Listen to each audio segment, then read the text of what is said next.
Respublikinėje Panevėžio ligoninėje atidaryta naujai rekonstruota moderni mikrobiologijos laboratorija. Ši laboratorija atstovauja pažangiausią mikrobiologinių tyrimų infrastruktūrą, kuri leis ne tik tiksliau diagnozuoti ir gydyti pacientus, bet ir žengti didelius žingsnius mokslinių tyrimų srityje. Renovavę mikrobiologijos ir molekulinės laboratorijos, Panevėžio ligoninė baigė visą laboratorijų rekonstrukcijos procesą. Tai dabar visos laboratorijos, klinikinė, patologijos laboratorija, mikrobiologijos ir molekulinės laboratorijos yra renovuotos ir atitinka pačius aukščiausius Europos standartus. Tai reiškia, paprastai kalbant, šitoje laboratorijoje, kur mes randamės, gali būti tyrima pati pavojingiausia infekcija, kokia tik yra pasaulyje.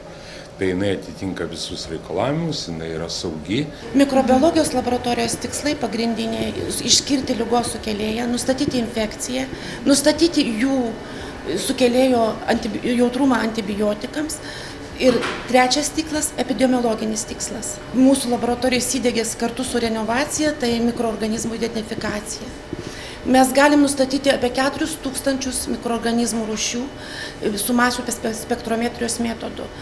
Tais paprastais metodais, anksčiau naudojant klasikinius metodus mes to padaryti negalėjome. Tai yra tokia naujovė, kuri atėjo kartu su renovuota laboratorija. Pasak ligoninės direktoriaus, laboratorijos atnaujinimo darbų kaina siekia apie 800 000 eurų. Finansavimo šaltinis yra ES fondai, kurie buvo skirti būtent COVID diagnostikai, tuberkuliozės diagnostikai.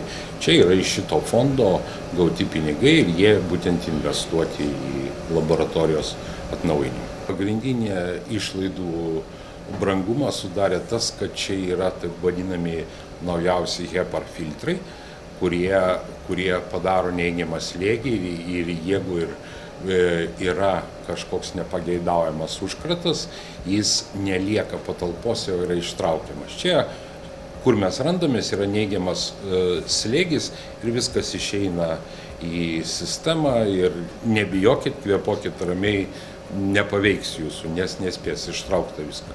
Ir viską tas valdoma yra kompiuterių ir robotų pagalba.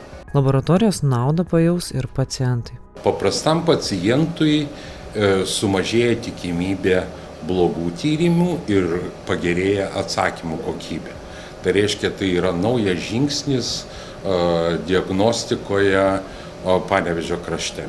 Dabar visi duomenys keliauja automatizuotai, atsakymų gavimo laikas sutrumpėja maždaug iki pusvalandžio, tai tokios yra naudos yra mūsų pacientams. Ligoninės visos laboratorijos renovuotos, automatizuotos, skaitmenizuotos ir jas jungia pneumo pašto sistema. To gali pasigirti tik 2 šalies ligoninės, tačiau tik vienintelė Panevėžio ligoninė turi skaitmenizuotą tyrimų procesą.